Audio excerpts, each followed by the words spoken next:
Harry's Wife, Part 103.10. They are Prince Archie and Princess Lillibet. Hello, I'm H.G. Tudor.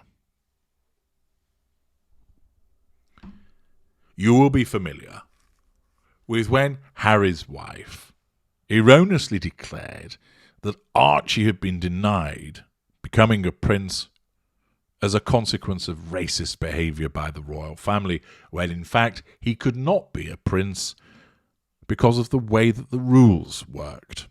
Of course, that's not going to get in the way of Harry's wife's propensity to tell lies in order to smear people, and thus she told that porky pie amongst many at the Oprah Bombshell interview.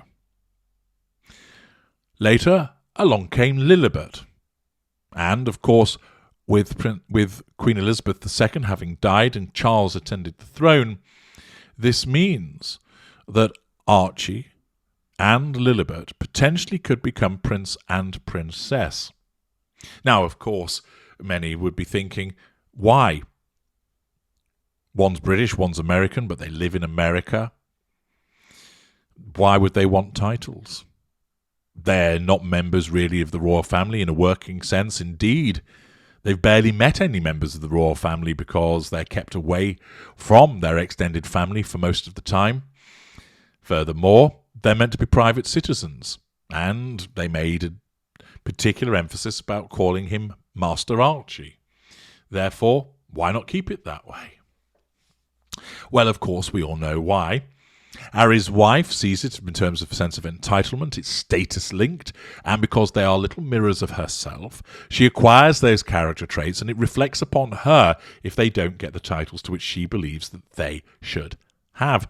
Irrespective of the relevance or necessity of them, irrespective of how actually it looks rather stupid for them to have titles, given what's all been said and the positions that they hold, that doesn't matter. In the world of Harry's wife, they should get the titles, and of course, any failure to do so is thus interpreted by her narcissism as an act of kindness, cruelty, and meanness towards her victim mentality writ large. Accordingly, now that there's the possibility that they could become prince and princess, she's expecting that to take place. But of course, King Charles, as part of his own assertion of control, hasn't granted them yet, quite possibly waiting to see what comes out of the Shitflix docuseries and, of course, Harry's book, Memoirs of Spare. But that hasn't stopped Harry's wife forging ahead with the maintenance in her own deluded world that they are indeed Prince Archie and Princess Lillibet. Of what do I speak? Well, if you were at a loose end, and remember that, of course, Harry's wife actually is an actress, she, of course, has a biography on IMDb.com, the Internet Movie Database, which is a well-known and vast resource for many things film and television based. She has a mini bio, which starts with Harry's wife, born Rachel Harry's wife, is a US-born member of the British royal family and a former film and television actress. Tells you when she was born, tells you where she was raised, where she went to study, that she apparently, as an outspoken feminist, Harry's wife has addressed issues of gender inequality, and her lifestyle website, The Tig, featured a column profiling influential women. Her humanitarian work in the 2010s saw her represent international charity organisations. She has also received recognition for her fashion and style, releasing a clothing line in 2016. Trevor Engelson gets a mention. Then she has her engagement to Prince Harry. She retires from acting, closed her social media accounts, undertook public engagements, got married, and then became the Duchess of Sussex. Talks a bit about Ma, talks a bit about Pa, talks about Ma and Pa divorcing, then explains her heritage in a 2015 essay for Elle. Harry's wife states that her dad is Caucasian and my mum is African American. I'm half black and half white. While my mixed heritage may have created a grey area surrounding my self-identification, keeping me with a foot on both sides of the fence, I have come to embrace that. To say who I am, to share where I'm from, to voice my pride in being a strong, confident, mixed-race woman. Her father's roots include German, English, Irish and Scottish. Her mother has family lines in Tennessee and Georgia. Talks about her growing up in Hollywood. She was educated at private schools. Started at the Hollywood Little Red Schoolhouse. talks about her successful campaign to get a company. Yes, it's there again, to change a national television commercial. Apparently she was a freelance calligrapher. As everybody knows, all she's done is put some curvy bits on cursive.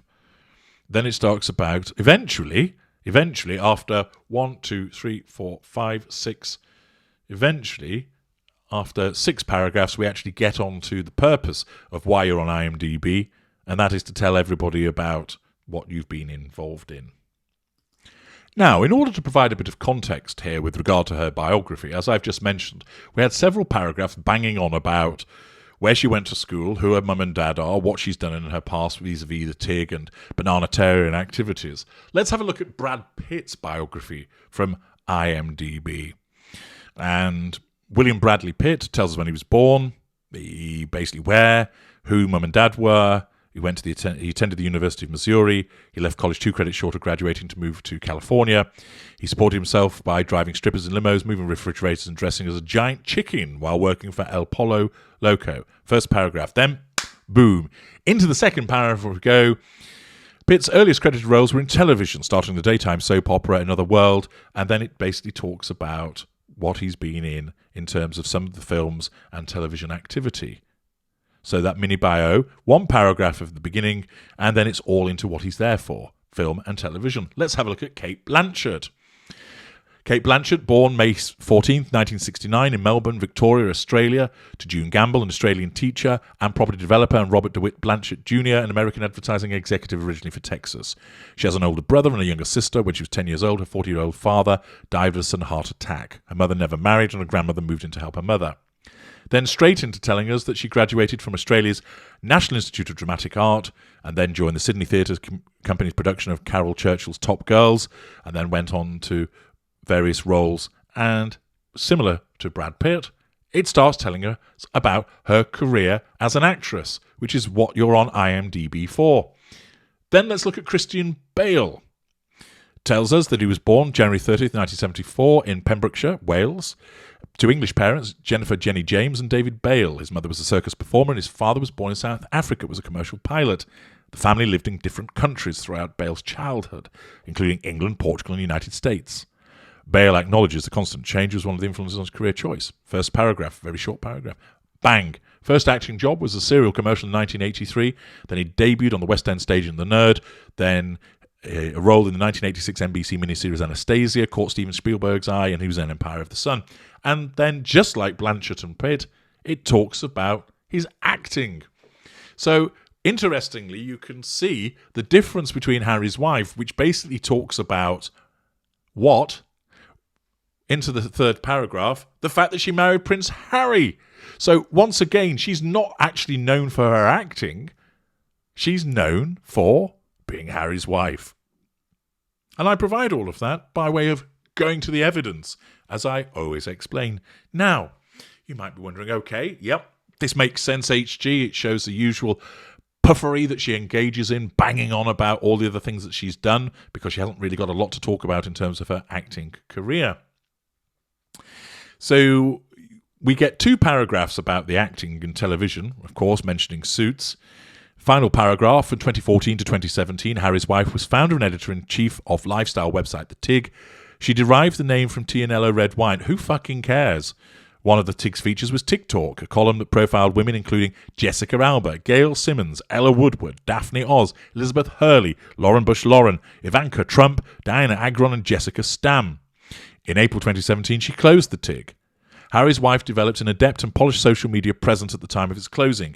Her Instagram account had 1.9 million followers. Pitt, Blanchett and Bale don't mention anything about social media. Why? They don't have to, because they're there as actors. Now, it then moves on to tell us about her family. Spouse, Prince Harry, 19th of May 2018 to present, 2 children. Trevor Engelson, 16th of August 2011, 7th of March 2014, divorced. And then underneath, there comes the children. Princess Lillibet of Sussex. Prince Archie of Sussex. Oh, look at that. Somebody has already given them their titles. Now, the biography for Harry's wife could be, of course, completed by anybody, because IMDb tell us the following. Where does the information on IMDb come from? In short, the information in IMDb comes from various sources. While we actively gather information from and vary items with studios and filmmakers, the bulk of our information is submitted by people in the industry and visitors like you. In addition to using as many sources as we can, our data goes through consistency checks to ensure it's as accurate and reliable as possible. However, there's absolutely no substitute for an international team of entertainment fans with an encyclopedic knowledge of trivia and large assortment of reference works. Our sources of information include, but are not limited to, on-screen credits, press kits, official bios, autobiographies, interviews. Given the sheer volume and the nature of information we list, occasional mistakes are inevitable, and when spotted reported, they are promptly verified and fixed. That's why we welcome corrections and submissions. Our service is provided for the information of users only. So it's conceivable, of course, that this information about Harry's wife's biography has come from other people. But you know, given the way that it's phrased and what it bangs on about, she's had a hand in this. Either writing it herself, such as the level of control that she has to have, or sanctioning what's there. And you know that she will have looked at her IMDb profile to see what's there, to make sure it reflects what she wants to reflect. As a narcissist, she's bound to do that. And with family, it records Princess Lillibet of Sussex and Prince Archie of Sussex.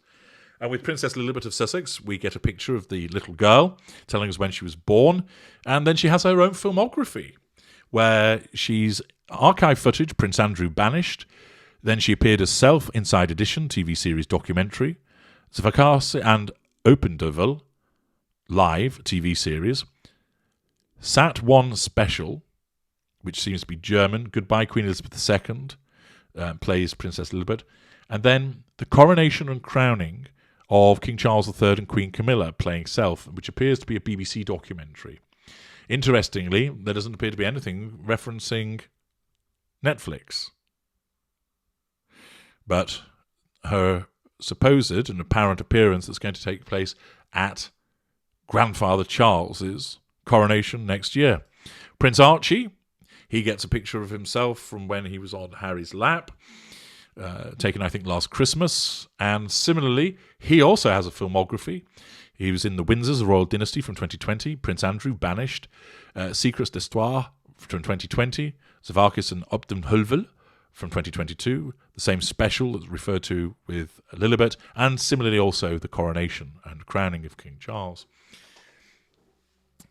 This demonstrates, of course, the sense of entitlement that Harry's wife has, that she believes that they should be labelled as such, and indeed has either put it there herself or has sanctioned their appearance in IMDb of Prince Archie and Princess Lillibet.